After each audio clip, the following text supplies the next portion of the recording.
আরে কাজ করতেছি, বিরক্ত করে যাও। কি কাজ করতেছো তুমি? এই কই মাছ কষলিতেছো কেন? কই মাছের থেকে তেল বের করতেছি। কই মাছের রক্ত ডিবাই করতেছো, আর কইতেছো তেল?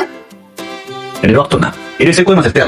এটা কি? এটা হলো সয়াবিন তেল। এই সয়াবিন তেল দিয়ে সব রান্না করবা, কিন্তু কই মাছ ভাজতে হবে শুধু কই মাছের তেল দিয়ে। এই জন্য কই মাছের তেল বাইরে এখানে জমাইতেছি। কইয়ের তেল দিয়া কই ভাজা? তুই জীবনও শুনি নাই। এই রান্না খাইছো তুমি কোনদিন? আমি খাইছি, তোমরা কোনদিন খাইছো? কোনদিন তো খাও নাই। আজকে তোমাদেরকে কইয়ের তেলে কই ভাজা খাওয়াবো, দেখো কি টেস্ট। কই মাছ রাখো তো, নষ্ট করছো মাছ চিড়ে। ছাড়ো।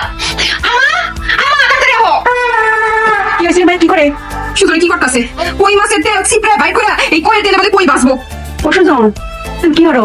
আম্মা কইয়ের তেলে কই ভাজবো ব্যবস্থা করতেছি। আল্লাহ আল্লাহ গো, বাপ জন্ম তো শুনছি না এরকম কথা। হ্যাঁ, এটা তুমি কার কাছে শিখছো? আম্মা, যার মাথায় বুদ্ধি আছে তার কারো কাছে শেখা লাগে না। যখনই আমি শুনলাম যে কইয়ের তেলে কই ভাজা, তখনই আমি বুদ্ধি রেখে দিলাম যে কই মাছের থেকে তেল চিপড়ে বাইর করে কই মাছ ভাজতে হবে। জামাই, তুমি মানে সারা দিন বেলা আমি খালি একটা কথাই কই। তুমি যে ফুটবল খেলো, ক্রিকেট খেলো, লুডো খেলো, ক্যারাম খেলো, কিন্তু জামাই এই বুদ্ধির খেলটা তুমি খেলো না যায়। আমি তোমার মুরব্বী লাগি না? আমার মুখের দিকে চায়া কই মাছটা একটু রেহাই দাও, একটু সাইডে দাও। এমনি কাজ করো না। এই রাখো তো, এই রাখো। আচ্ছা। কাজ করতে দাও। আজকে কি করবো না? এই ছাড়ো, আমি কই তেলে কই ভাজবো, ছাড়ো আমারে। কত হইছে? 20,000। এই 20,000 টাকা শান্তরে পাঠাইবা। শান্ত থাকে ঢাকা, আমি টাকা নিয়ে ঢাকা যাবো। টাকা নিয়ে ঢাকা যাইতে হবো কেন? বিকাশে পাঠাইবা। ও, বিকাশ থেকে পাঠাই দিব। হ্যাঁ, শোনো, বাজারের যে কোনো দোকানে গিয়ে জিগাইলে হইব, ওইটা বিকাশ করবা। আর এই যে 400 টাকা হইতেছে তোমার খরচ। শান্ত নাম্বার আছে না তোমার কাছে? আছে।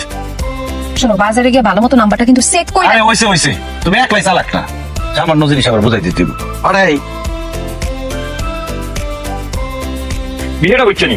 আমি রবি ডেট আবার কোনো মাল আমি খাই না, আমার মুখে দিয়ে আমার আরে ডেট হওয়ার আমার তো কোনো সম্ভাবনাই নাই, কারণ এর তো ডেটই নাই। বউ 20,000 টাকা দিচ্ছে, বিকাশটা দিতে কইছে। আর বিকাশটা কই ভাই কোন তো? আপনি বিকাশে টাকা পাঠাবেন? হ্যাঁ, এখানে তো পাবেন না, বাজারের দিকে যান। বাজার দিয়ে দিব। হ্যাঁ, আচ্ছা বিকাশ দেখতে কেমন এটা কই দিলে না পাইতে একটু সোজা হইতো। দেখতে কেমন? আপনি বাজারের দিকে যান, দেখলে চিনতে পারবেন। আমার বউয়ের যে কাম, একটা মানুষের কাছে 20,000 টাকা দিমু, খালি নাম কই দিল বিকাশ। দেখতে কি লম্বা না খাড়া, সাদা না কালো এটা কইবো না।